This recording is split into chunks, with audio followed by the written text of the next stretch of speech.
Bienvenidos, soy Lisandro Gallardón y esto es Análisis de un gran poema. Hoy vamos a continuar con la segunda parte del poema de Gluck que se llama Iris salvaje para extraer herramientas metodológicas que te permitan a vos mejorar la escritura de tu propia poesía. Así que la idea es analizar un poema para que vos veas herramientas y que las puedas utilizar en tu próxima escritura. Si sintonizás esto por primera vez, no te preocupes, hay el video del seminario anterior. Este es un seminario en dos partes, esta es la segunda y última, pero es totalmente discontinuo en este sentido. Podés extraer herramientas que te sirvan a vos para escribir, así que sea que veas la grabación de la reunión anterior o no, esto ya es un espacio para que vos puedas extraer herramientas rápidamente. Así que te propongo que sigas sintonizado. Otra recomendación, si tenés un anotador, estaría bueno que pongas las palabras que te resultan interesantes para seguir explorando y las herramientas para que las puedas aplicar en tu escritura. Lo que voy a hacer ahora entonces es pasar directamente al poema y seguir analizando, a ver cuáles son los secretos detrás de telón. Si quieren en el chat, mientras tanto, pueden hacer preguntas. Yo al final voy a intentar responder la mayor cantidad posible y también me pueden comentar de dónde son y cuál es su estilo de escritura, qué textos leen, lo que sea que quieran compartir para el chat. Bien, voy a pasar entonces a analizar el texto, voy a compartir la pantalla. Si algo no se entiende, por favor, no duden en preguntar.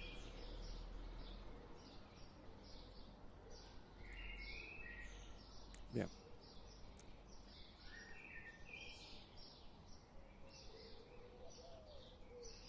El texto es Iris salvaje de Louis Gluck. Lo leo todo. Aquí lo que ustedes pueden ver son algunas de las herramientas. Si quieren pueden ir tomando nota. Las voy a pasar a describir brevemente porque es el resultado del análisis anterior. El análisis anterior llegó hasta aquí.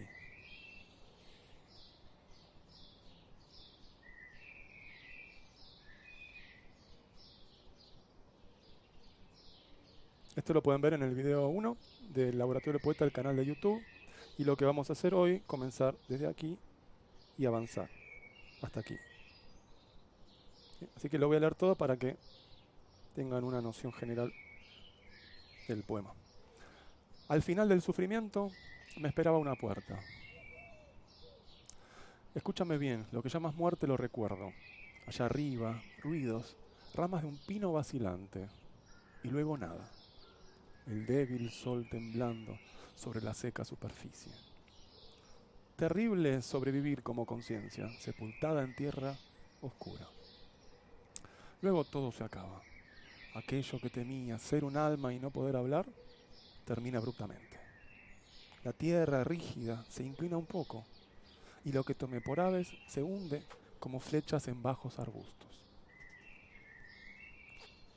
Tú, que no recuerdas el paso de otro mundo, te digo, podría volver a hablar. Lo que vuelve del olvido vuelve para encontrar una voz. Del centro de mi vida brotó un fresco manantial, sombras azules y profundas en celeste agua marina. Ese es el poema. Lo que vimos la vez pasada, y voy a pasar revista rápidamente de las herramientas que vimos, es esto. Al final del sufrimiento me esperaba una puerta. Habíamos hablado de la animación en el sentido de que la puerta no tiene la capacidad humana de esperar, o sea que la puerta está animada. Se le predica una propiedad de alguien que tiene un alma, algo que tiene un alma, anima, a la puerta, porque la puerta está esperando. Luego, más abajo, tenemos la desanimación. Escúchame bien, lo que llamas muerte lo recuerdo. Tenemos metáfora también. Por ejemplo, aquí, al final del sufrimiento, uno tendería a pensar al final del pasillo, ¿verdad? Pero tenemos sufrimiento, así que hay también una metáfora. En el sentido de que metáfora es sustitución de significados. Tenemos en general una idea sencilla, escúchame bien, esto en realidad es otra cosa, tenemos inversión. Lectopregunta, por ejemplo, es cuando vos haces que el texto estimule en el lector que se haga una pregunta. Esto es muy interesante. Vocativo es cuando vos introducís, por ejemplo, el tú, de tal manera que el lector se sorprende porque parece que le habla a él. Elipsis es cuando sacás un elemento. Economía expresiva tiene que ver con decirlo con la menor cantidad de palabras posibles. Fluidez comunicativa tiene que ver con el hecho de que no sientas que hay interrupción cuando vas leyendo. Por ejemplo, aquí, al final del sufrimiento me esperaba una puerta. No dice, ya no sufro más, punto. Veo una luz al final del pasillo, punto. No, es toda una oración. Esto tiene que ver con la fluidez. Da la sensación de movilidad. Luego tenés los imposibles. Por ejemplo, lo que llamas muerte de los recuerdos. ¿Cómo alguien puede recordar la propia muerte, verdad? Tenés versos de transición también, como por ejemplo aquí, y luego nada. No tiene mucho contenido, ¿verdad? Entonces nos sirve para separar ideas que son quizá idénticas, para generar un distanciamiento y entonces hacer sentir que hay más cosas para decir. Dar una pausa para no sobrecargar con la misma idea. ¿Cuál es la misma idea? Es esta. Allá, ruidos, ramas de un pino vacilante, el débil sol temblando sobre la seca superficie. Todo esto apunta a una misma idea, es decir, la escenografía, ¿verdad? Entonces, ¿qué pasa si separamos la parte de lo que está arriba, por así decirlo, y tiene que ver con lo botánico, ¿no? Pino, de lo que está más arriba y que tiene que ver quizá con lo astronómico, el sol? Pero lo vamos a ubicar escenográficamente abajo. O sea que tenemos el arriba y el abajo. Y lo interesante aquí es que el sol está abajo, ¿no? El débil sol temblando. No está arriba, está abajo. Entonces, esta diferencia de lugares, arriba y abajo, está acentuada por el elemento de verso, que es y luego nada, ¿no? Es como una pausa. Y retoma. El débil sol temblando. Pero en el fondo, allá arriba, ramas, ruidos, ramas de un pino vacilante, el débil sol temblando sobre la seca superficie, es toda una unidad. Y luego pareciera ser que el autor coloca un separante para que no sea... Es como cuando uno va a un restaurante y come. Entonces quizá tienes un plato principal y ensalada. O si tomas vino, tenés las copas de vino y tenés copa de agua. Si vos tomás muchas copas de vino seguidas, obviamente que no es razonable porque te vas a emborrachar, pero a menos que esa sea la meta, no estamos discutiendo eso. Pero hace posible, si vos tomás agua entre las copas de vino, hace posible esto que limpies las papilas gustativas de la lengua y entonces puedas volver a sentir el estímulo fuerte del gusto. Porque si no, pasa todo desapercibido, sentís menos. Es decir, tenés una experiencia más débil. Entonces, cuando vos insistís en una misma idea, se corre el riesgo de sentir menos porque la repetición genera tedio y el tedio genera un adormecimiento de la sensibilidad. Entonces, para despertar la sensibilidad, lo cortás. Después retomás lo mismo. A esto se le llama entonces los enunciados de transición. Y acá tenemos uno, ¿no? Y luego nada. Que en sí mismo no tiene nada de poético, ¿verdad? Es como si yo pudiera decir cualquier otro conector. Había una vez, bueno, este es el momento. No estoy diciendo nada, son conectores discursivos. Y luego nada es un conector discursivo de finalización, pero que al mismo tiempo juega el papel de generar una expectativa y un suspenso acerca de lo que vendrá. Y luego, dice luego, o sea que ya me está inspirando a seguir leyendo. Nada. El lector quiere saber, bueno, cómo es que se llega a la nada, en qué consiste esa nada. Y viene ahí los dos versos. El débil sol temblando sobre la seca superficie y deja la mejor imagen para el final. Esto es lo que se responde también al efecto creciente. Dejar la mejor energía, la energía más alta, el clímax para el final. Si vos decís, allá arriba, ruidos, ramas de un pino, vacilante, es una imagen muy interesante porque el pino no vacila. Acá tenés otra vez la animación. La tenés en el que la puerta espera y la tenés que el pino vacila. Pero es más fuerte decir que el sol está temblando en la superficie.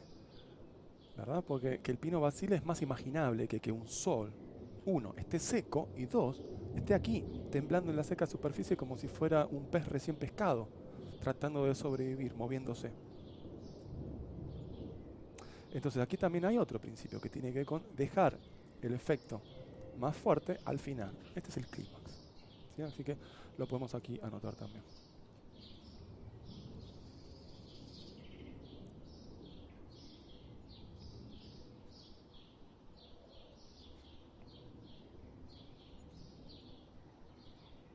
Casilla vacía es cuando vos introducís una palabra que no tiene significado fuerte, como por ejemplo luego, nada, y que después quizá va a tener significado. En este caso, tenemos aquí la palabra nada.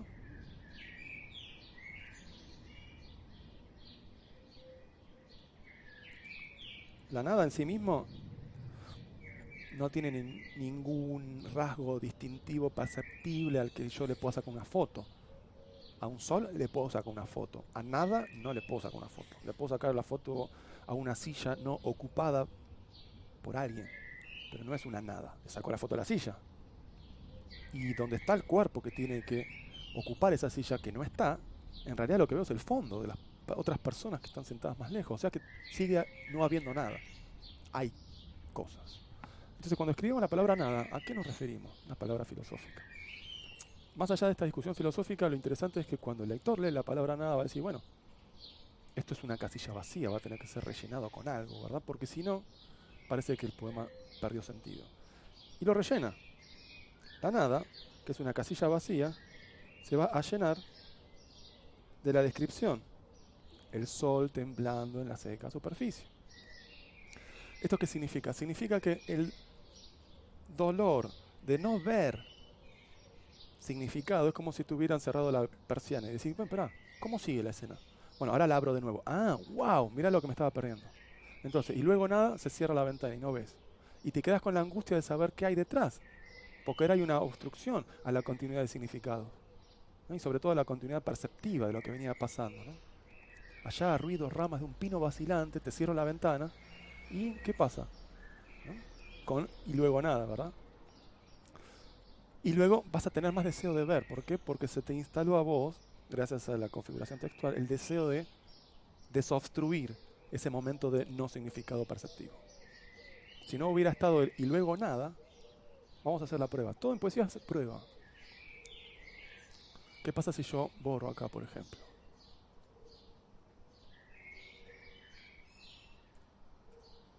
Lo leo, para ustedes.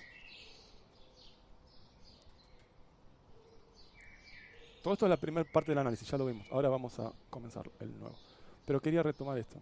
Allá arriba, ruidos, ramas de un pino vacilante, el débil sol temblando sobre la seca superficie. Si yo no pongo un separante ahí, y luego nada, parece ser que la superficie seca es la del pino. Porque ¿cuál otra entidad locativa introduje allí? Allá arriba, ruidos de las ramas de un pino que se mueve de izquierda a derecha. El débil sol temblando, ¿dónde lo vas a pensar al sol? Bueno, por encima de las ramas, ¿verdad? Sobre la seca superficie. ¿La superficie de qué? De lo único que existe ahí, que no es sol, que es pino. Pero entonces perdí la imagen de la línea de la Tierra, que está abajo del pino. El pino comienza de la línea de la Tierra y se va para arriba. Y ramas más arriba que todo. Y más arriba que ramas, sol. Ahora, si yo a sol lo quisiera invertir en cuanto a su posición, voy a tener que decir que está enterrado, o al menos sobre la superficie de la Tierra, pero no por encima de las ramas. Bueno, para lograr eso necesito despegar la tendencia perceptiva de que cuando yo leo sol después de pino, inmediatamente voy a ubicar el sol por encima del pino. Pero si yo limpio las papilas gustativas del ojo y pongo un y luego nada, se vuelve a esta experiencia de, bueno, ahora el sol puede estar en cualquier lugar. El débil sol temblando sobre la seca superficie. Porque no hay ningún tensor atractivo por parte de Pino, porque ya quedó limpio por este verso que no está diciendo demasiado. Y luego nada. Entonces el sol está más libre de ser asociable a eso que está por encima del pino. Y por lo tanto está más predispuesto a que se transforme el lugar donde va a estar ese nuevo sol por la poesía. Y ahora está sobre la seca superficie de la tierra, ¿verdad? No por encima de las ramas de los pinos. Bien, hasta aquí la vez pasada. Vamos entonces a retomar hoy la segunda y última parte y la leo.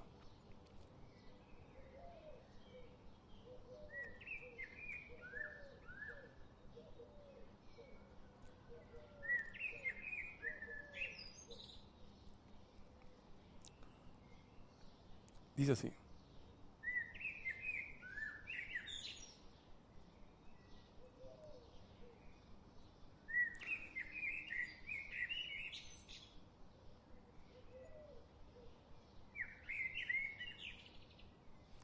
Terrible sobrevivir. Perdón, quiero verificar. Sí, ahí está. Entonces vamos a trabajar hoy sobre esto.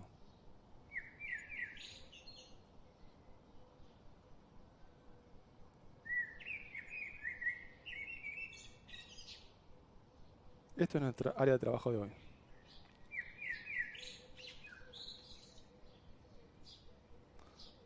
Vamos con las primeras versos. Dice así. Terrible sobrevivir como conciencia sepultada en tierra oscura. Vamos a leer la segunda estrofa, ¿no?, de esta nueva parte, a ver si es necesaria de ser introducida en el análisis. Luego todo se acaba. Miren qué interesante. Ya tenemos dos luegos, ¿verdad? ¿Pudieron advertirlo? Fíjense. Un luego acá y un luego acá. Esto es muy importante. Fíjense las posiciones y las grafías. Este luego es una L minúscula. Este luego es una L mayúscula. El ojo, consciente o inconsciente, lo sabe, lo disfruta, ve la identidad en la diferencia. Es la misma palabra, luego. Sí, pero una comienza con mayúscula y la otra no. Ah, hay una pequeña diferencia. Es como la vida, es una espiral creciente. Pasa por el mismo lugar que es otro, ¿verdad? Entonces aquí tenemos algo interesante. Ya vamos a hablar sobre eso. Pero tiene que ver con la diferencia que se le agrega a la identidad. Si vas a repetir la palabra, tenés la opción de hacerlo de manera rigurosa o de manera relajada. En este caso, la grafía se relajó. Y quizás por dos razones. Primero, porque luego aparece aquí como segunda posición. Primero está la I y después está el luego. Y aquí aparece en primera posición. O sea que se cambió la posición. Pasó de estar segundo a primero. No solo eso, sino que cambió la minúscula por la mayúscula, como efecto de no ser la primera palabra de la oración, por la norma gramatical, ¿no?, que se comienza la oración con mayúscula. Pero esto nos da un beneficio comunicativo, ya que desde el punto de vista gráfico, el hecho de que varíe de minúscula a mayúscula genera una microalegría estética en el sentido de que percibo que es la misma palabra, pero a través de una diferencia. Esto me estimula. Ah, es lo mismo y no es lo mismo, ¿no? Como cuando uno ve a un niño, a un primo. ¡Wow! Hace tanto tiempo que no te vi. ¿Cuánto que creciste? ¿Por qué me sorprendo? Y porque estoy comparando cómo te dejé la última vez que te vi y ahora que te veo. Y es la misma persona. Si fueran personas distintas, vos no vas por la calle diciendo, ah, mira qué distinto que sos, Juancito de Menganito. No, porque sabés que son distintos porque son personas diferentes. Lo que te llama la atención es que la misma persona difiera. Ah, ahí tenés el efecto estético. A través de las diferencias, sugerir lo idéntico. Acá tenemos la misma raíz, ¿no? Luego, o la misma palabra, pero en diferentes versiones gráficas. Mayúscula y minúscula. La inicial, ¿verdad? ¿Y cómo logro eso? Bueno, justamente jugando con otras reglas, como por ejemplo, ya sé que si es la primera palabra de la oración va a tener que ir con mayúscula, si quiero respetar la norma. Y ya sé que si no es la primera va a ir con minúscula, entonces puedo aprovechar esta regla. Este es el pensamiento metodológico, no voy a colocar la palabra luego en primera posición para que no se mayúsculice. Y de esa manera puedo tener dos luegos, uno en minúscula y uno en mayúscula. Bueno, ¿pero qué significa todo esto? Parece estar tratando de encontrarle el pelo al huevo. ¿Qué significa esto? Significa el arte y la ciencia de la sutileza. Y la poesía es eso. Entonces, de a poquito, es muy interesante que uno se vaya familiarizando con distintos aspectos del lenguaje poético, porque después se convierten en músculos y están al servicio de tu expresión. Bien, por supuesto que el análisis va a ser absolutamente limitado y voy a tratar de indicar las cosas que creo que sean más relevantes y las que vaya viendo ahora en el seminario. Es un poema que me gusta mucho y que es muy didáctico para visualizar recursos porque está muy bien escrito. Bien, ¿qué es lo que hago yo a continuación? Si tengo el poema segmentado en dos partes, simplemente porque el seminario lo pensé en dos momentos, bueno, ya vimos una parte, ahora vamos a la otra. Y acabo de leerles algunos versos de la segunda parte, ¿no? Que es este. Entonces lo que vamos a hacer ahora es identificar por estrofas, a ver qué cosas interesantes encontramos. Así que vamos con esta primera estrofa de la segunda parte. ¿Sí? Esta es la primera y esta es la segunda. Y última. Entonces, terrible sobrevivir. Ya tenemos algo interesante aquí. ¿Qué? Lo interesante es que tenemos aquí una, vamos a ponerlo acá, así se ve mejor. Una elipsis.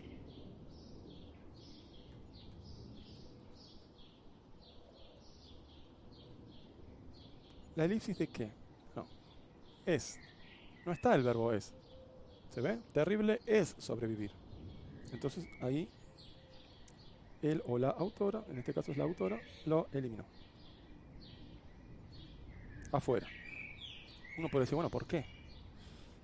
Por la ley de economía expresiva. Ella está acá arriba, indicada. ¿Qué dice la ley de economía expresiva? La ley de economía expresiva dice, escribir lo menos que puedas, sencillamente. También la ley de economía expresiva dice, pensar lo menos que puedas, sentir lo menos que puedas. Introducir la menor cantidad de imágenes posibles, es decir, lo mínimo. Pero, de eso mínimo, vos seleccionás porque es lo mejor. O sea que el principio de economía expresiva, la ley, perdón, de economía expresiva, principio, para decirlo fácilmente, es algo que ocurre siempre, te guste o no te guste. Por ejemplo, si te comunicas, es probable que otro te entienda, porque si no, no estarías comunicando, estarías vocalizando, por ejemplo. En cambio, ley es un curso de acción conveniente si querés mantenerte dentro de cierta área. Bueno, si querés estar en el área del lenguaje poético, sería conveniente que escribas con imágenes, con economía expresiva, con musicalidad, si no estás en otro género. Por ejemplo, y no solo eso, sino quizá dentro del mismo género, quizá dentro de tu marco estilístico quisieras profundizar en ciertos aspectos. Entonces, quizá uno de ellos es la ley de economía expresiva. El haiku, por ejemplo, ese poema de 3 versos, ¿no?, de origen japonés, practica la economía expresiva. Dice cosas maravillosas en 3 versos. Entonces, la economía expresiva es decir lo menos que pueda, pero con el propósito de que eso que elijas sea lo mejor, es decir, lo más expresivo, lo más intenso, lo más profundo, lo que signifique para vos lo mejor de lo que seleccionaste, de todas las opciones posibles. Entonces acá tenemos el principio de economía expresiva. La pregunta que uno debería hacerse aquí sería esta. ¿Cuánto pierdo en energía e información si yo saco el verbo es? La respuesta es nada. Bueno, entonces ¿para qué dejarlo? Si el niño corre, ¿para qué dejarlo que juegue con el andador? Si ya está corriendo. Sí, que juegue, pero no que lo use como instrumento. Si ya no es necesario, no tiene el problema. ¿Para qué quiere un instrumento? Para resolver un problema. Acá no tengo el problema de que no se entiende el sentido. Por lo tanto, ¿para qué voy a poner un potencial solucionador de un problema que no hay? El es. ¿Verdad? Ahora, si yo quiero distinguir tiempos verbales, es o fue, necesito introducir el verbo para comunicar la información morfológica de tiempo de pasado o de presente. Pero es otra situación comunicativa. Acá no lo necesito. Miren, terrible es sobrevivir como una conciencia sepultada en tierra oscura. Terrible es sobrevivir como una conciencia sepultada en tierra oscura. Vamos a hacer esta pequeña transformación para que vean que no se pierde nada haciendo una aplicación de la elipsis en múltiples lugares estratégicos. ¿Dónde, por ejemplo? Aquí hay una. Acá se eliminó.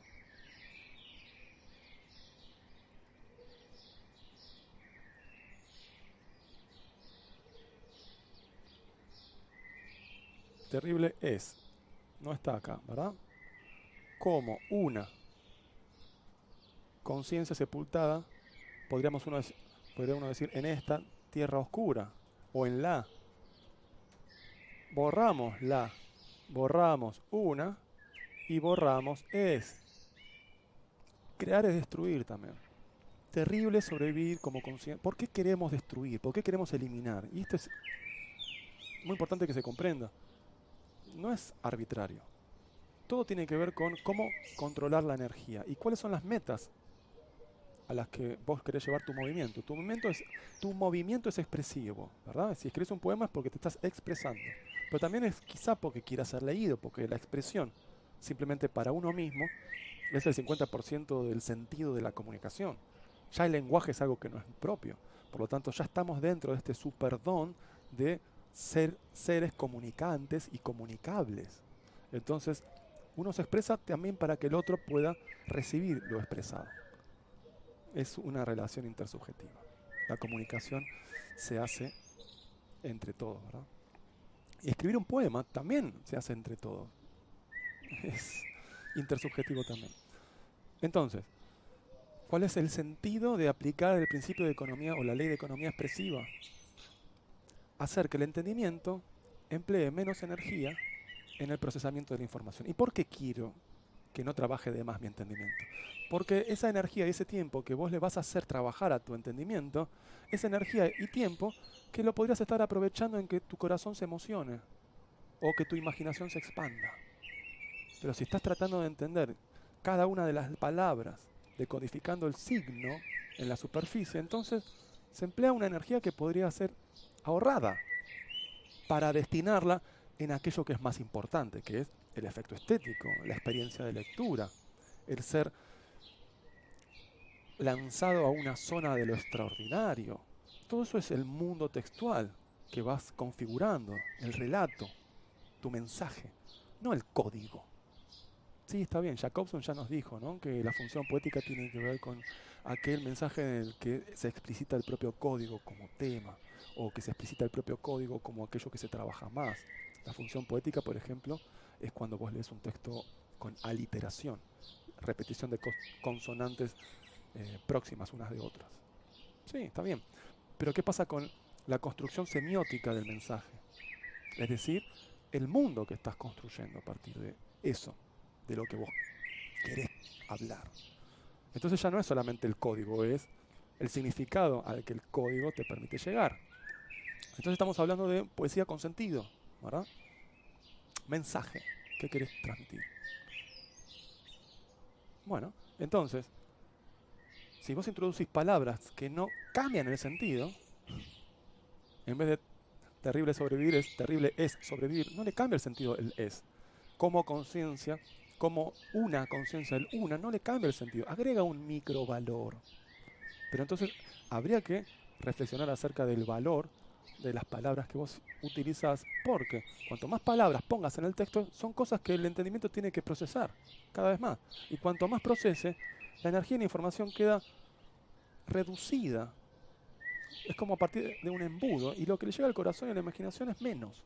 Entonces, lo mejor que hay que lograr en un lenguaje poético consiste en esto: escribir de una manera fácil para que el mensaje se transmita sin mediaciones, sin obstrucciones, sin demasiado costo. Es como un tubo. Si hubo muchos obstáculos, el movimiento va frenándose, ¿verdad? Entonces hay que limpiar el tubo, aceitarlo, lubricarlo, todo para que entre y llegue directamente al corazón por medio de la imaginación.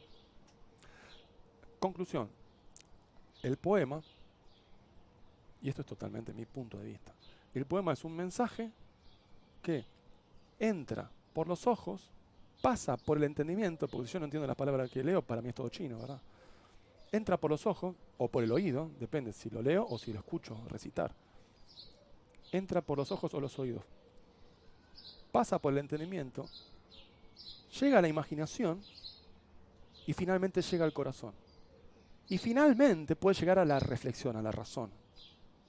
Cambias tus puntos de vista, tu visión de mundo, tu conexión con el universo, con el misterio.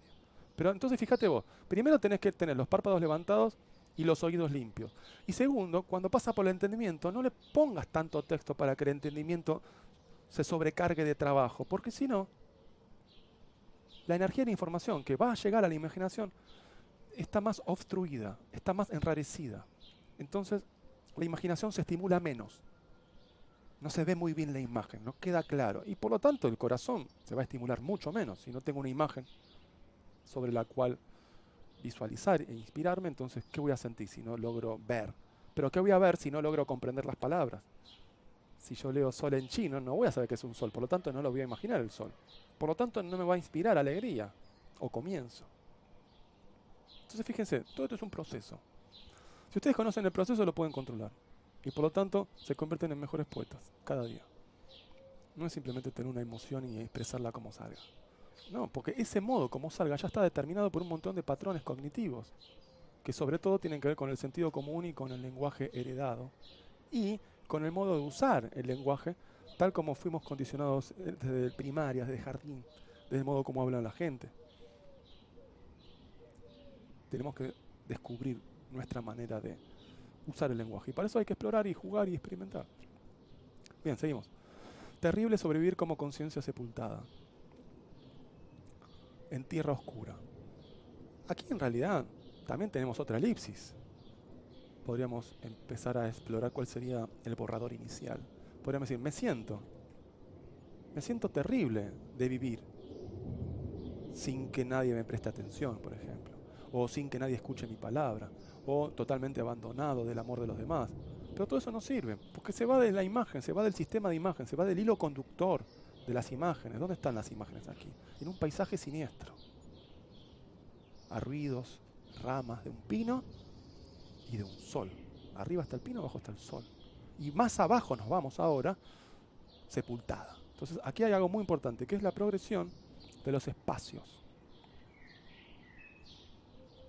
Fíjense acá. Comenzamos con arriba.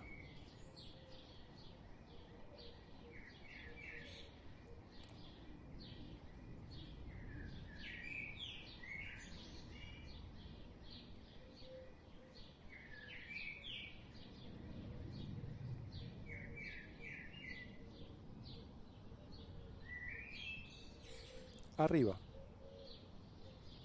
Luego, superficie. Superficie es abajo, ¿no? Acá está el pino. Al sol lo imaginamos acá, pero lo vamos a poner poéticamente acá. Y acá está el desvío interesante. Entonces, allá arriba, ruidos, rama de un pino vacilante que se mueve de izquierda a derecha. Y luego nada, es decir, bajamos acá. El sol temblando sobre la seca superficie. Este es el espacio 1, podríamos decir, en esta estrofa, ¿no? Este es el espacio 2.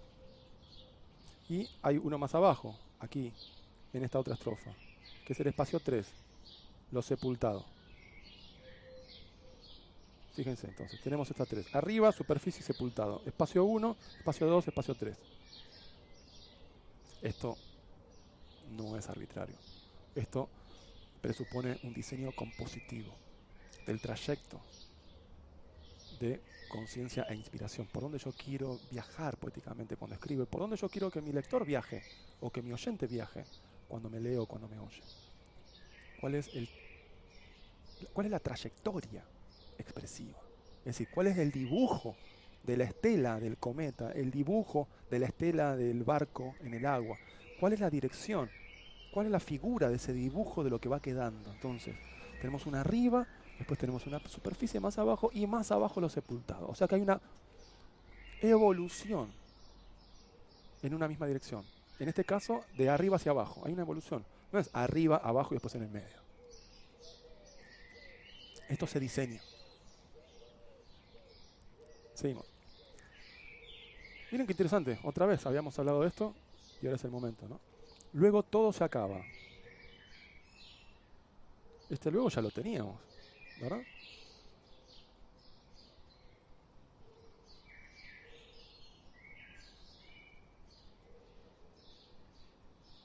Aquí.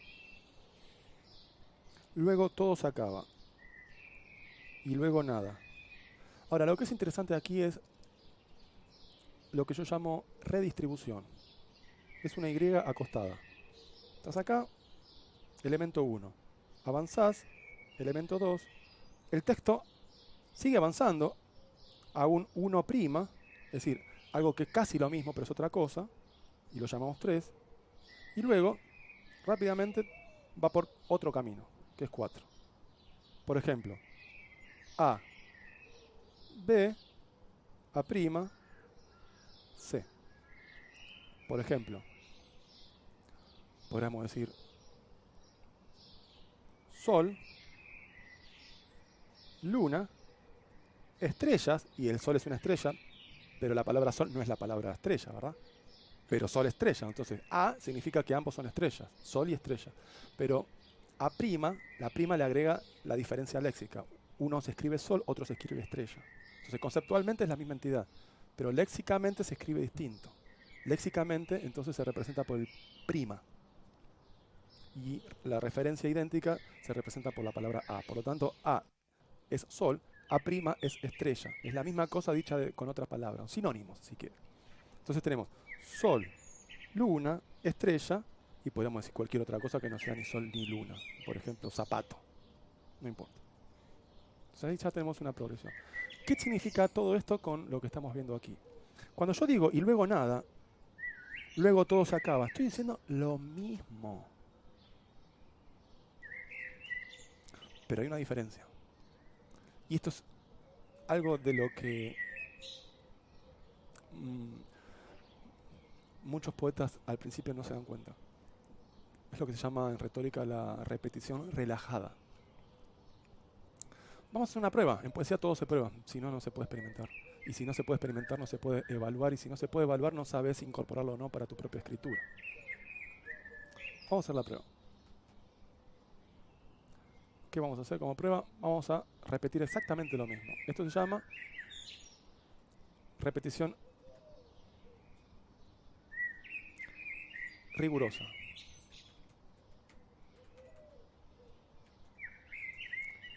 Como ya lo mencioné, la repetición puede ser rigurosa o relajada. Relajada significa que varías algo, no es todo lo mismo. Entonces, acá dice, ¿no? La imagen es arriba el pino,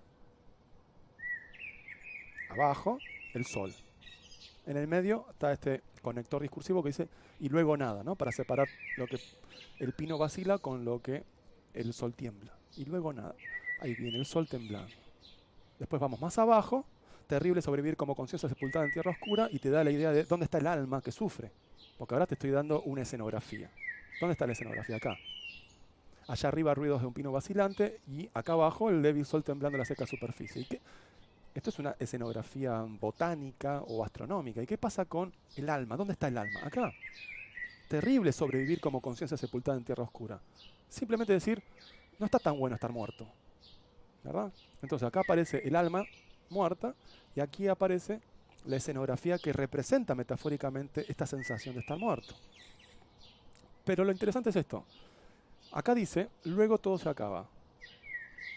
Vamos a reemplazarlo con exactamente la misma locución y luego nada.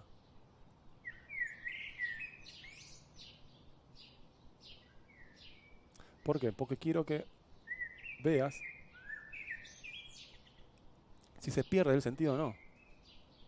Y si no se pierde, nos tenemos que preguntar cuál es el motivo compositivo de hacer una variación léxica y sintáctica en una misma idea. La idea es que se terminó. Caput. ¿No? ¿Cómo lo expreso textualmente? Con la expresión y luego nada o cualquier otra. Como por ejemplo, y luego todo se acaba. O sea que nada y todo se acaba es lo mismo. Fíjense, lo leo. Allá arriba, ruidos, ramas de un pino vacilante y luego nada. El débil sol temblando sobre la seca superficie. Terrible sobrevivir como conciencia sepultada en tierra oscura. Y luego nada. Aquello que temía ser un alma. Fíjense, suena aburrido, ¿verdad? Esto es la repetición rigurosa, que puede ser útil cuando se la usa como anáfora, porque ayuda muy bien para enganchar las ideas, pero hay que tener cuidado. Y un índice de maestría poética consiste en variar la repetición. No escribir y luego nada 2 veces, sino la variás. ¿Cómo lo podemos variar? Bueno, y yo puedo, por ejemplo, vamos a experimentar, ¿no? Y luego ya está. Es una manera de decir que ya terminó. Y luego puedo, esto se llama variaciones discursivas, es otra herramienta. Cuando vos tenés una idea, vas variando. Variantes discursivas. A ver, ¿cuál te gusta más? Por la sonoridad, por los valores semánticos, por la configuración sintáctica, por la configuración gráfica de las letras, de la formita de las letras. y luego nada. A ver, ¿qué pasa si le sacamos el i? Porque ya lo hicimos escuchar. Bueno, vamos directamente a la semilla, ¿no? Luego nada. Ahí varió, ¿no? Y luego nada, etcétera, etcétera, etcétera. Luego nada. Varió muy poquito. Podríamos aumentar la variación para que se note que varió, porque más bien parece ser que está diciendo lo mismo y se le comió la i. Entonces podemos variarla en múltiples direcciones, ampliarla, reducirla. En este caso no tenemos mucho para reducir porque ya es muy pequeña la magnitud del sintagma y luego nada.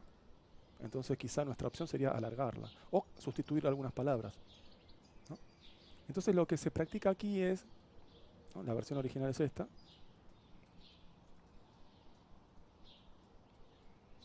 Y luego todo se acaba. Lo que ocurre aquí es una perífrasis. Lo voy a ampliar aquí así se mejora esto. Una perífrasis. ¿Por qué perífrasis? Es una frase que está alrededor de. Así que luego todo se acaba. Es una perífrasis de y luego nada. Mejor dicho, la perífrasis está acá. Todo se acaba. Es exactamente lo mismo que decir nada, con el valor semántico de que hay algo antes, ¿no? Y ahora no está. Pero en el fondo está diciendo nada. Ya no hay nada. Todo se acaba. Pero todo se acaba, está precisando, ¿no? En un cuantificador universal de todo. O sea que es como ir un paso más adelante para ver más de cerca qué es esa nada. Y luego nada. Vamos un paso más adelante. ¿Qué quieres decir con y luego nada, Luis? Quiero decir que todo se acaba. Ah, me das más información. Ok. O sea que aquí también hay un diseño de progreso informativo. El poema te va dando información de a poco, como en una cita. Bueno, lo revelás todos los aciertos y los errores de tu personalidad en la primera cita. No, tenés que mantener un misterio y de a poquito, a medida que se van conociendo, van generando confianza y vas compartiendo con la persona. Y en poesía es lo mismo. Hay un momento de seducción, el gancho al principio, después entras en conversación, te sentís identificado y querés seguir leyendo y de repente sentís apasionamiento y decís, wow, me transportó a otra dimensión y querés, porque ya está, fue preparado. Si vos te lanzás directamente, quizá no ganás la confianza y lo que dice la benevolencia, como dice Aristóteles, ¿no? La benevolencia, captatio benevolentiae, es decir, la captación de la benevolencia de tu receptor. Entonces, hay técnicas para eso. Bueno, una es comenzar con un gancho, ¿no? Y permitir que el otro se identifique. Pero también otra es contar poquito y después ir revelando la información. Si ya generaste el estímulo del deseo, entonces está disponible agregar más información, porque ya el otro quiere leer esa información, es decir, el lector. Entonces aquí habría un progreso. De menos a más información, de menos a más energía. Entonces, ¿cómo se evidencia aquí que hay más información? Porque no es simplemente la palabra nada. Estás contando que hay algo que se acabó. Y estás diciendo que es todo. O sea, no solo me estás dando el hecho de que hay un relato que ya no continúa, sino que me estás dando la cantidad de lo que no continúa. El primer nada es absolutamente vago en ese sentido. Ahora es todo se acaba. No es todo se acabó o todo se acabará. Todo se acaba. Está indicando un principio. O sea que hay más información. Entonces, lo interesante es esto. Se te ocurre una idea, bueno, todo termina, ¿no? Es una idea sencilla. Cuando hablamos de un poema acerca de la muerte, bueno, se terminó todo. Sí, pero lo interesante es esto.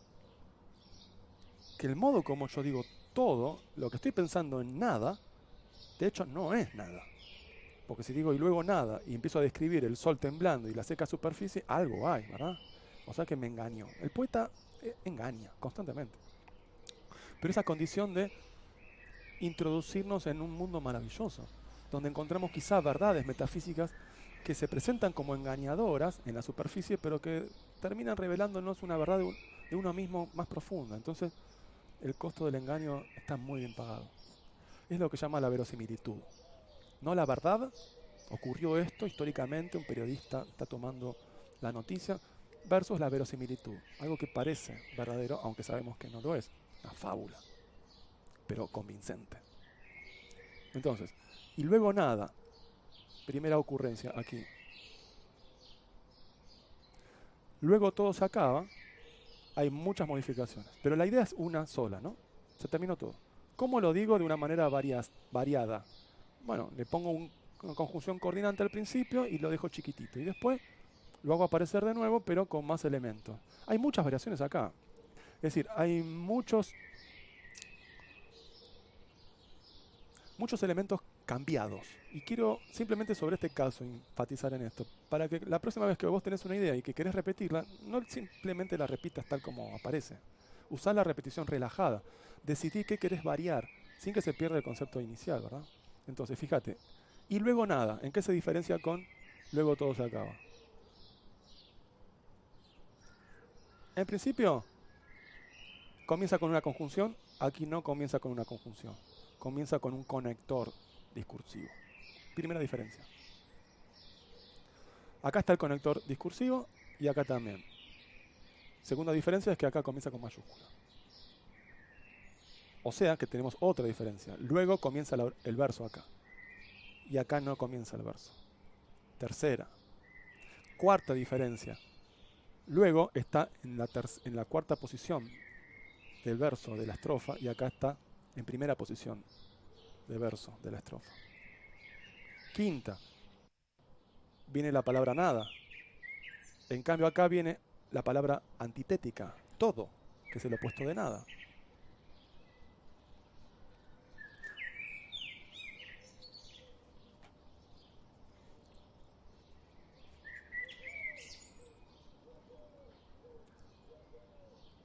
Perdón, un segundo.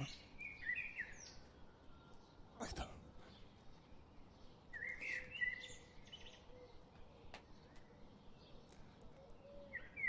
Además, después de nada, ¿qué tenemos? Un punto. Aquí. Y acá no tenemos un punto después de todo. Tenemos otra palabra. ¿Sí? Quinta diferencia. Y luego tenemos el verbo. Cosa que acá no hay ningún verbo. Y luego tenemos un dos puntos. Donde acá había un punto. Más de 6 variantes hay. A la misma idea. En vez de la próxima vez simplemente escribir y luego nada, pensá 6 veces cómo podés modificar. Y fíjate vos la calidad del procesamiento de la información y de la energía que está involucrada en la sesión creativa. No es solamente cómo podés agarrar lo que vas sintiendo, sino una vez que lo agarraste, elaborarlo. Bien, seguimos. Luego todo se acaba. Aquello, acá hay una palabrita muy interesante, aquello que tiene que ver justamente con la casilla vacía. ¿Qué significa aquello? Bueno, en principio no le puedo sacar una fotografía. Es una palabra útil del lenguaje que a quien la oye o la lee le dice, bueno, en qué dirección hay que prestar atención, ¿no? Aquello. Y es muy interesante que en poesía, cuando vos pones un aquello, pero no se sabe muy bien a qué pensar, la imaginación es como si explotara. ¿Por qué? Porque no sé a qué tengo que mirar. Vamos a la prueba. Luego todo se acaba. Aquello que temías, cuando vos lees aquello, sin lo que viene, este aquello te está haciendo pensar a qué se refiere del texto o a qué se refiere fuera del texto. Es decir, te hace pensar en cuál es el elemento al que se apunta dentro del cotexto, no con N, cotexto, es decir, el texto que está contiguo al texto en consideración. Y en este caso es el texto cotexto previo. Cuando vos lees un aquello, tendés a pensar si hay algo escrito antes a lo que refiere. Otra alternativa, ¿cuál es el contexto? ¿A qué apunta en la imaginación? No en el texto que leíste, ese aquello. Si seguís leyendo, se resuelve el problema. Aquello que temías. Ah, ok. Ahora está hablando de mí. ¿Qué sabe de mí? Aquello que temías. Acá hay una metáfora también. En una sola letra, miren. Aquello que temía.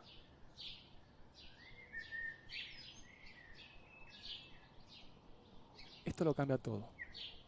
El poeta no puede sino hablar de sí mismo si no conoce a otra persona.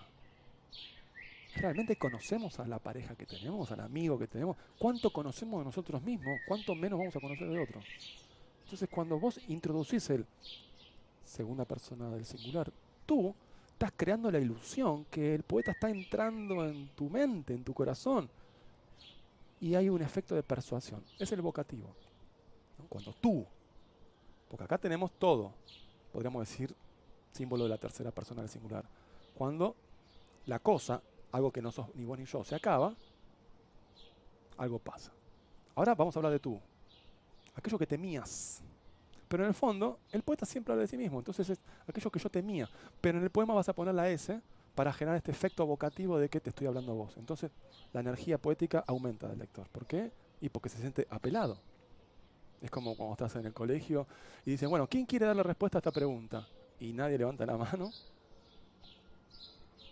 Y uno está seguro de que no le va a apuntar a uno, ¿no? A ver, Jaimito. Y vos decís, no, justo que no estudié. Bueno, justamente, ahí hay un vocativo.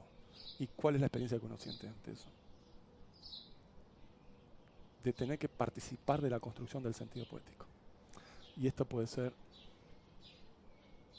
interesante o agobiante. Aquello que temías, y después viene, ¿qué cosa es aquello? Ser un alma y no poder hablar. Y acá tenemos el efecto de la casilla vacía con un relleno inmediato. La casilla vacía es aquello.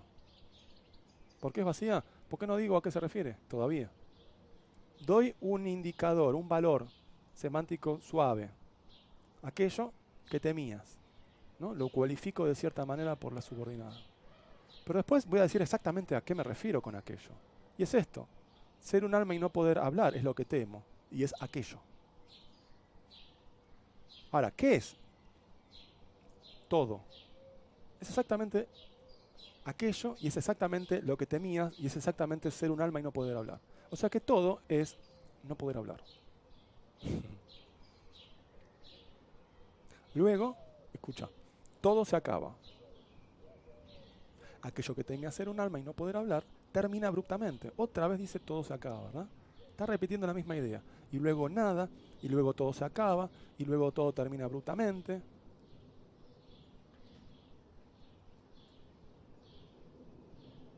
Pero ese todo es ese aquello. Ese aquello es ser un alma y no poder hablar. O sea que esta es la clave de lo que se acaba. Y quizá este es el gran factor que motiva la escritura del poema. Enfrentar poéticamente,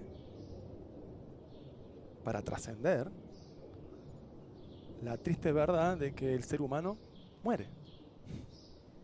Pero puedo transmutar esa tristeza en esperanza, en alegría, en orgullo de encarnar la vida por el tiempo que sea, hablando. Ser un alma y ejercer la voz, incluso más allá de la vida y de la muerte. Porque como leí al principio, acá aparece, ¿no? Tú que no recuerdas el paso del otro mundo, estoy aquí. Te digo, podría volver a hablar. Es decir, yo ya estoy muerta y podría volver a hablar. ¿Por qué? Porque tengo lo necesario.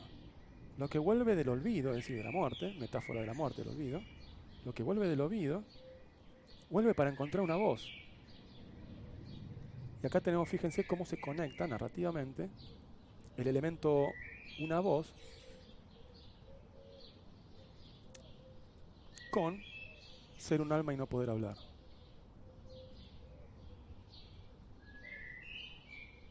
Olvídense de la expresión ser un alma, porque no poder hablar, ¿a quién le va a importar? A las entidades que tienen alma, porque solamente las entidades que tienen alma pueden hablar. Así que esto no es relevante para el análisis. Lo que es relevante para el análisis es esto, no poder hablar. Entonces, aquí están las dos grandes fuerzas del poema, a mi juicio. Por un lado, el problema de no poder hablar. Todo se acaba y uno acaba en ese todo sin haber podido hablar.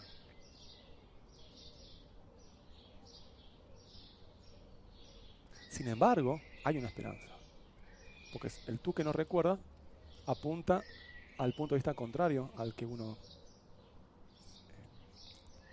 se sostiene, ¿no? El punto de vista aquí dominante es el del poeta.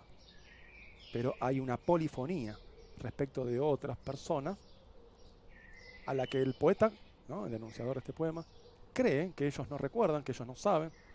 Es como si dijera el autor, bueno, en general la mayoría de las personas no recuerdan cuando murieron y no reencarnaron. Pero yo sí. Yo me imaginé morir, yo tengo experiencias muy cercanas a la muerte y de repente me puedo imaginar poéticamente que he muerto y que he vuelto a hablar. Pero solamente en la medida en que mi voz está conectada con mi corazón. Entonces, por así decirlo, podríamos decir que el mensaje es, solamente cuando la voz está conectada al corazón, sos inmortal o podés renacer. Pero si tu voz no está conectada a tu corazón, entonces la vida te mata. ¿Por qué? Porque no te fundamentaste en aquello que trasciende la muerte, que es la voz poética. Para este poema. Entonces, lo leo para que se vea el sentido. Luego todo se acaba. ¿Luego de qué, no? Hagámonos la pregunta. Al final del sufrimiento me espera una puerta, es decir, podemos decir que uno se murió y de repente aparece la luz al final del túnel. Al final del sufrimiento me espera una puerta. Y ahora viene la voz. Cuidado, que cuando pasás por ahí, no te creas todo lo que estás viendo, ¿no? Escúchame bien. Vos que estás caminando por ese túnel, cuidado. Acabaste de morir. Yo ya morí y renací de alguna manera. Y te puedo decir en qué consiste esto. Esa es la voz del poeta. Pero vos, ¿no? Que estás caminando por ese túnel, eso que llamás muerte, cuidado. Yo ya lo viví y lo recuerdo y te lo voy a comunicar.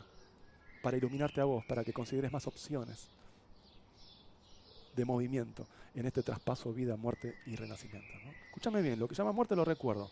Allá arriba, ruidos, ramas de un pino vacilante y luego nada. El débil sol temblando sobre la seca superficie. Sí, lo sé, estás en este momento, ¿no? Terrible sobrevivir como conciencia sepultada, pero cuidado, hay una solución. Es verdad, todo se acaba. ¿Qué es lo que se acaba? Y ser un arma y no hablar. Pero cuidado, tenés una alternativa, podés renacer. ¿Cuál es el problema entonces? Que todo termina abruptamente, que la tierra rígida se inclina un poco y lo que tomé por ave se hunde como flechas en bajos arbustos. Es decir, está describiendo la situación de muerte. Está describiendo en qué consiste estar sepultado. Pero hay una solución. Tú, que no recuerdas el paso de otro mundo, le está diciendo al locutario, es decir, a quien lee este poema o a quien se destina el discurso, que no sabe, ¿no? Escúchame bien acá. Lo que llamas muerte lo recuerdo. Escúchame bien, estaría indicando, como lo habíamos sugerido en el primer video,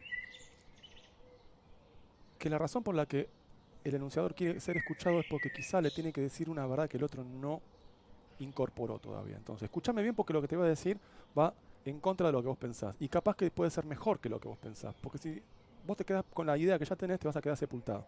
En cambio, si me escuchás mi idea y la aplicas, vas a renacer. ¿Cómo? Bueno, justamente, conectando tu voz con tu corazón. ¿Dónde está el corazón? Aquí está el corazón. Tú que no recuerdas el paso de otro mundo, te digo. Tú que llamas a la muerte de esta manera, en realidad estás equivocado, ¿no? Esta es la manera de visualizarlo. Tú que no recuerdas el paso al otro mundo, yo sí lo recuerdo y vengo a decirte.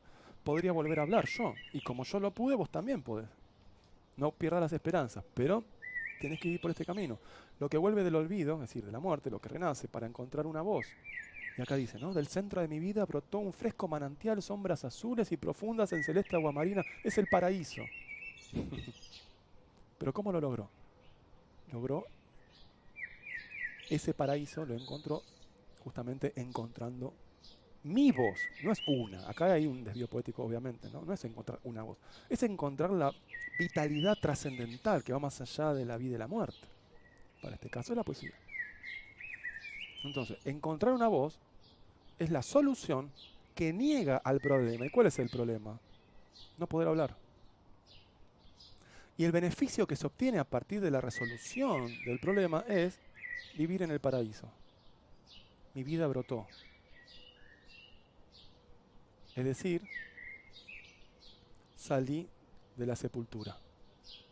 La sepultura es lo oscuro, lo frío, la piedra, lo de abajo. Y lo tenemos como adjetivo, ¿eh?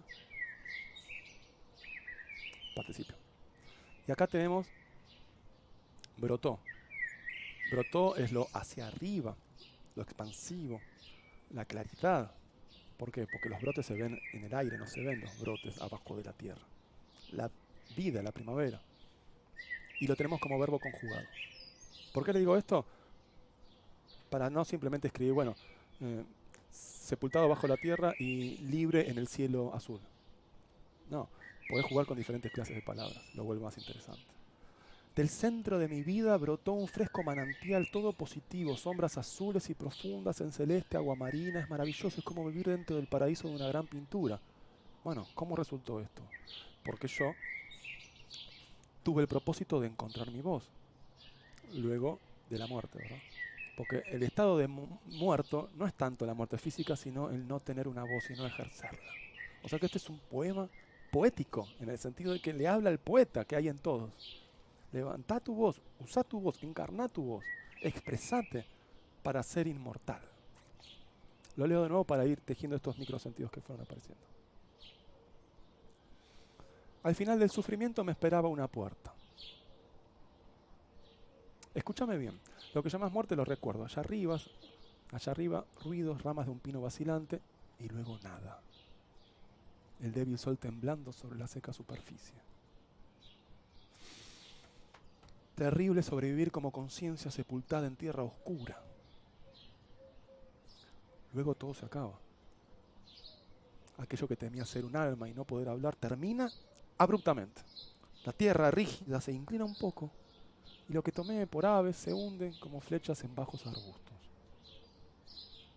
Tú, que no recuerdas el paso de otro mundo, te digo, podría volver a hablar. Lo que vuelve del olvido vuelve para encontrar una voz. Del centro de mi vida brotó un fresco manantial, sombras azules y profundas en celeste agua marina. Aquí también hay elipsis, fíjense. Ahora lo voy a leer con los comentarios explicativos, para que vean cómo se va generando el poema final a partir de un borrador posible que podemos pensar.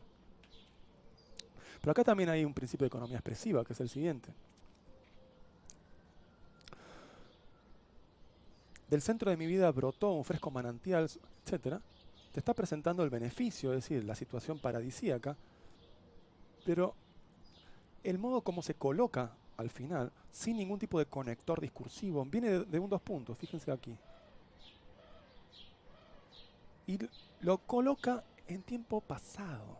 Esto es algo muy interesante, ¿no? Porque acá tenemos, tú que no recuerdas, presente. Yo te digo, presente, ¿no? Yo podría, condicional.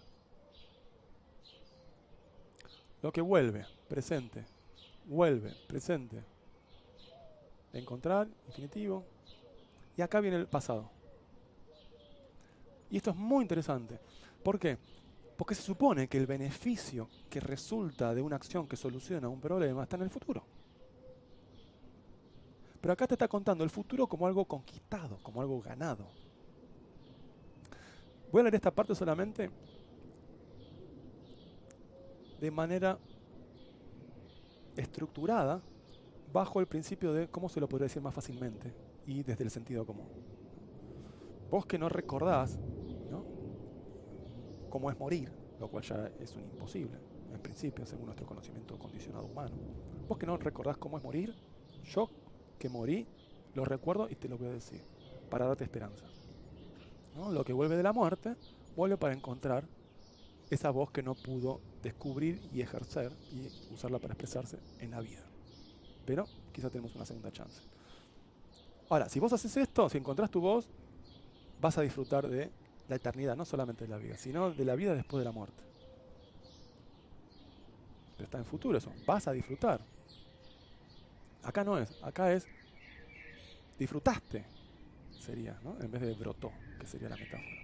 Entonces, fíjense aquí, uno pensaría que la meta, que es el beneficio al que se busca realizar, va a venir después de la solución, que es decir, el conjunto de acciones que me conducen a la meta. Por lo tanto, la meta tiene que estar en futuro, no puede estar en pasado. Pero acá lo interesante es que se la coloca en pasado, se sustituye el tiempo de futuro a pasado. ¿Por qué? Lo pasado se presenta como algo más contundente, porque ya tiene el grado de la existencia. En cambio, el futuro solamente tiene el grado del pensamiento. A menos que uno crea en la teoría determinista que todo ya está escrito en el universo. Entonces el futuro también existe como el pasado. Pero fíjense que podemos decir que el pasado tampoco existe. Pero vamos, seamos sinceros. Parece que tiene un grado de realidad más fuerte que el futuro, en principio. El presente quizás tiene más grado de realidad que tanto el pasado como el presente. Pero el pasado ya fue. Es decir, lo que se vivió, se vivió. están las ruinas de Atenas, está la historia, está la cultura, está todo en el pasado que afecta al presente. Entonces podríamos decir que una manera más segura de existir es como pasado, porque, por así decirlo, es inmodificable. Lo escrito en la historia no se puede borrar, está escrito. En cambio, el futuro se puede rediseñar en virtud de las decisiones del presente. Y esto es interesante.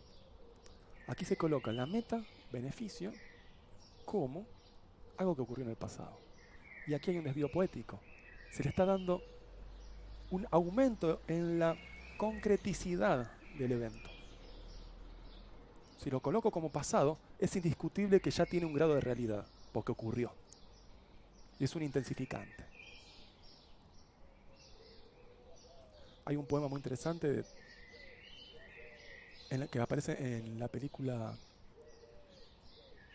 creo que Nostalgia, dirigida por Andrei Tarkovsky. Y el guión está escrito fundamentalmente por Tonino Guerra. Y uno de los versos de uno de los poemas al final de la película dice así, el verso nada más. Alguien debe gritar que construiremos las pirámides. Alguien debe gritar que construiremos las pirámides. Está exactamente el efecto opuesto aquí. Ya fueron construidas las pirámides. Tiempo pasado. Pero aquí pirámides funciona como una metáfora de grandes obras, ¿verdad? Tenemos que destinar nuestra energía y tiempo a construir grandes obras. Ese es el borrador inicial. Lo poetizamos y tenemos, alguien debe gritar, ¿no? Generas la metonimia, porque no lo decís directamente, sino a partir de alguien que se estimuló por la verdad que percibió y está tan emocionado que lo tiene que gritar. Alguien tiene que gritar que construiremos, futuro, simple, las pirámides, lo que yo ya sé por conocimiento del mundo que ya está construido. Entonces, espera, si ya están construidas, ¿para qué las vamos a construir? Se tiene que entender de una manera que no se refiere a las pirámides, sino como metáfora de gran obra. Y eso sí se puede poner en el futuro, tiene sentido. Pero miren qué interesante el uso del tiempo verbal. En vez de poner un pasado esperable, para algo que ya sabemos que está construido, le coloco un futuro. Y acá pasa lo opuesto. Aquello que es un futuro, porque es la meta de una solución a un problema. ¿Cuál es el problema? No poder hablar. ¿Y cuál es la meta? Bueno, sentirme libre. Celeste, agua marina. No hay turbulencia. Profundo, azules. Fresco, manantial. Es verano y hace calor y me refresca. Esto es un paraíso. Esta sensación de placer de cuando uno entra a una habitación hay aire acondicionado, por ejemplo, o te metes en la pileta en pleno verano. Qué delicia, ¿no? Tu piel festeja en silencio. Bueno, esto es lo que vas a sentir si encontrás tu voz. Tú que no recuerdas el paso de otro mundo, te digo, podría volver a hablar, lo que vuelve del olvido vuelve para propósito encontrar una voz. Si renazco, si resucito, si quiero ser inmortal y que la vida no sea un obstáculo ni la muerte, es para esto, encontrar una voz. Y solo de esa manera voy a adquirir esta negación a la mortalidad. Porque en el fondo acá también hay un rechazo a la vida. Y esto, por supuesto que es discutible y más tiene que ver con la interpretación, no con el análisis de la forma y de los efectos estéticos, que es más el camino que estoy tomando, ¿no? Pero uno podría decir que acá, si se habla de la muerte como algo que tiene que ser trascendido, es como, desde la perspectiva de Nietzsche, la muerte se la piensa como algo negativo que hay que solucionar. La manera de solucionarla es que hables desde el corazón. Bueno, pero si la muerte no es algo que hay que solucionar, entonces no tengo el estímulo para reconectar voz y corazón. Tendría que haber otra razón quizás, pero no la muerte. Y de esa manera la muerte sería simplemente un movimiento más dentro de una vida eterna. O simplemente dentro de un movimiento natural que no alcanzo a comprender del todo. Como sea, aquí lo que hay es una meta puesta en el pasado, como ya realizada. Se las leo bajo esta perspectiva. Tú que no recuerdas el paso del otro mundo, te digo, podría volver a hablar. ¿Por qué? Porque lo que vuelve del olvido vuelve para encontrar una voz. Y aquí viene lo que encontró la voz. El resultado del encuentro de la voz es este, el beneficio. Miren que está colocado inmediatamente después de encontrar una voz. Y se supone que todo lo que viene después de la palabra voz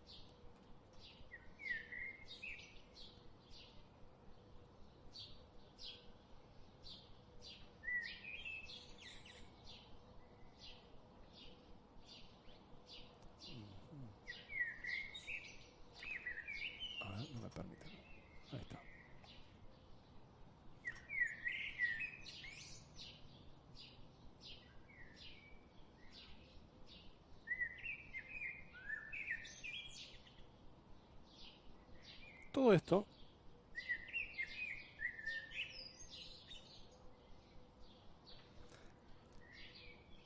es el resultado de encontrar la voz. Encontrar la voz entonces es la solución. Y del centro de mi vida brotó un fresco manantial, sombras azules, etcétera, es el beneficio que resulta de la solución. ¿Esto qué significa? Significa que si yo resuelvo el problema de aquí,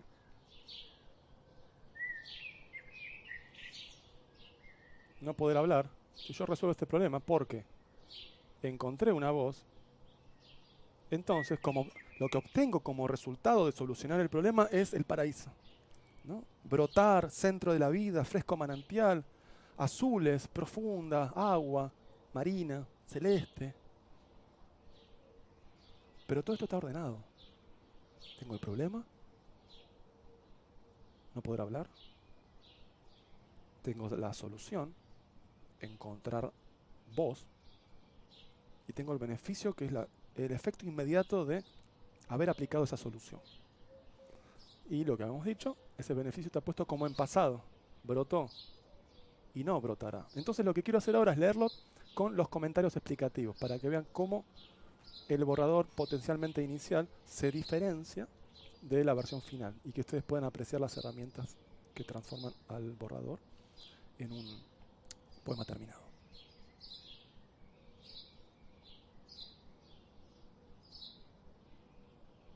Entonces, leo y traduzco a términos de base textual, como lo llamo yo. Al final del sufrimiento me esperaba una puerta. Al final del túnel hay una luz. Escúchame bien, lo que llamas muerte lo recuerdo. Todos ustedes que no saben definir adecuadamente la muerte en términos de una visión poética, yo vengo aquí a enseñarles. Escúchame bien, lo que llamas muerte lo recuerdo. Allá arriba, ruidos, rama de un pino vacilante, es decir, me imagino un bosque y el movimiento leve de los pinos por el viento, de izquierda a derecha. Y abajo, una metáfora terrible, ¿no? El sol, la esperanza, el símbolo del crecimiento, de la vida, como el agua. Por eso fíjense que están los dos grandes símbolos, el sol y el agua. Se cancelan entre sí, ¿no? Fuego y agua. Pero al mismo tiempo son pilares de la vida. Y luego nada, el débil sol temblando sobre la seca superficie. Simplemente eso significa la condición humana es finita y nadie nos puede salvar. Pero algo va a venir después, ¿no? Y insiste en esta isotopía, es decir, este lugar común de lo negativo, ¿no? Terrible sobrevivir como conciencia sepultada en tierra oscura. Podríamos decir que no está agregando demasiado desde el punto de vista de nueva información, nueva secuencia narrativa. Está indicando cómo se siente estar muerto. Entonces, hasta ahora tenemos, en el proceso de pasar de la vida a la muerte, unos tienen una opinión que está equivocada, yo tengo la mía, que considero que es verdadera. Entonces, tengo el deseo o el deber de transmitirla para iluminar y expandir la conciencia de la humanidad. Lo que se suele pensar es que con la muerte todo acaba, pero no es así, porque podés volver. Y si volvés es que no acabó. Y aquí está el juego de paradojas, pero está bastante claro. Es decir, no te limites a creer que la muerte es el final. Entonces, acá está toda la isotopía de la muerte, fíjense.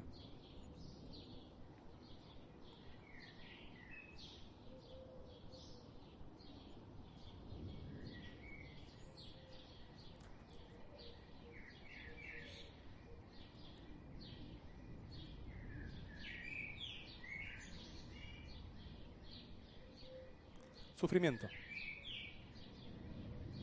Muerte. Vacilante, porque falta certeza. Débil.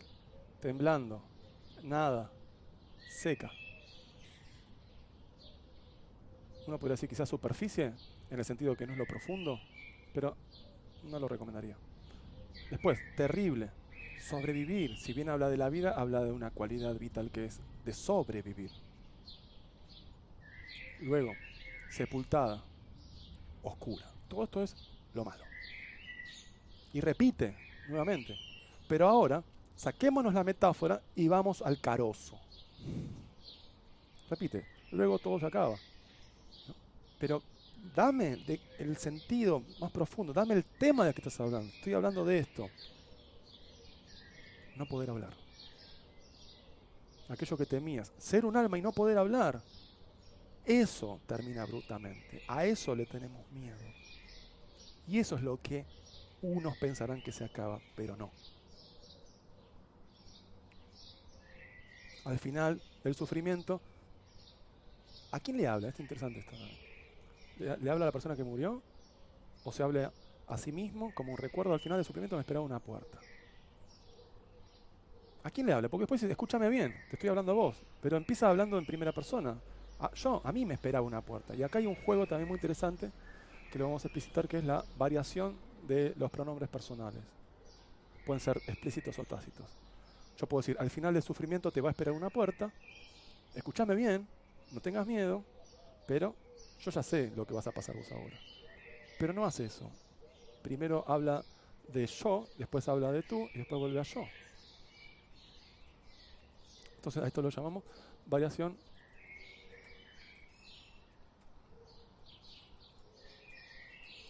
de pronombre personal.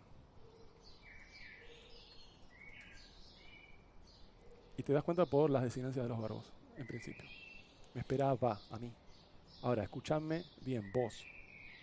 Esto va jugando, que yo, que vos, que yo, que vos. Entonces se genera un diálogo, el efecto polifónico del poema, y esto es enriquecimiento, ¿no? Esta es otra herramienta.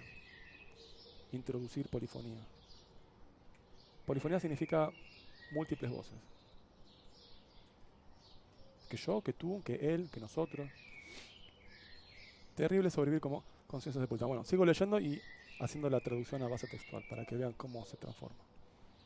Entonces, al final del sufrimiento me esperaba una puerta, escúchame bien, lo que llamás muerte lo recuerdo, pasa esto, esto, esto ahí arriba, y después esto, esto y esto abajo. Y más abajo, y nos acercamos más a la experiencia del ser humano y no tanto a la descripción escenográfica, yo sé que es terrible estar sepultado. Yo morí, pero ahora no estoy muerto. ¿Por qué? Porque encontré la voz. Y por lo tanto, estoy nadando en profundas aguas celestes, ¿no? Entre sombras azules, en un fresco manantial. Y como yo estoy en este fresco manantial, te puedo decir a vos, escúchame porque tengo algo bueno para decirte. No termina todo acá.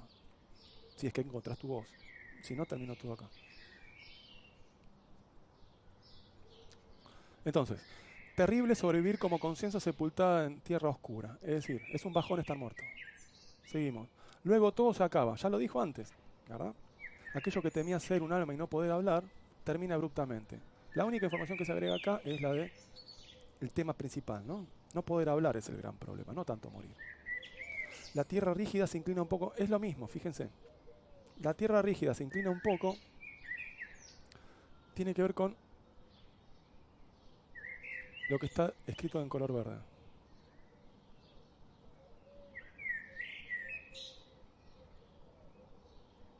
Aquí. Lo voy a resaltar en el mismo color para que sea muy bien. Vamos a usar el color verde.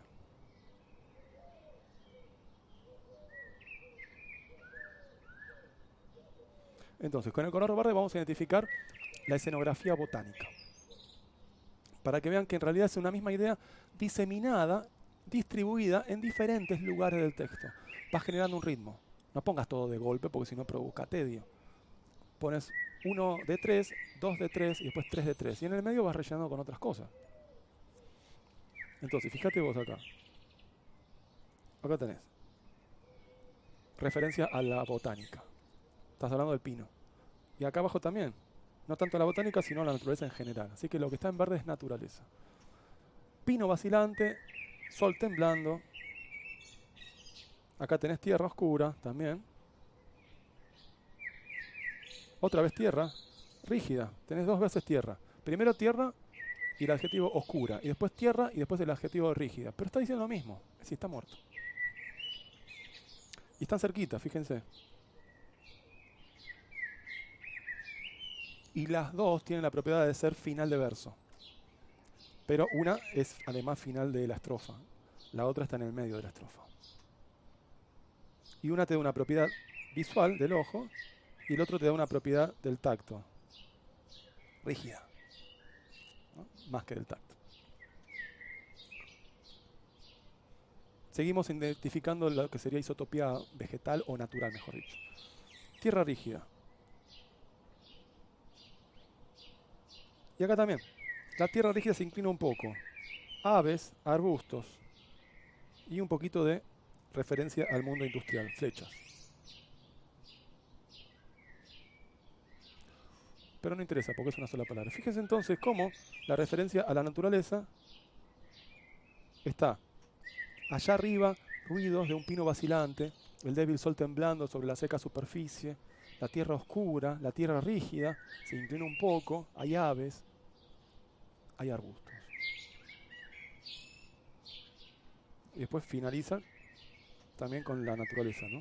Un fresco manantial brotó,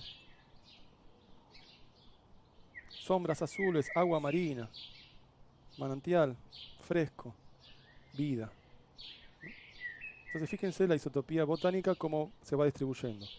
Vamos a poner un poquitito acá, después otro poquitito acá y terminamos con también la isotopía botánica.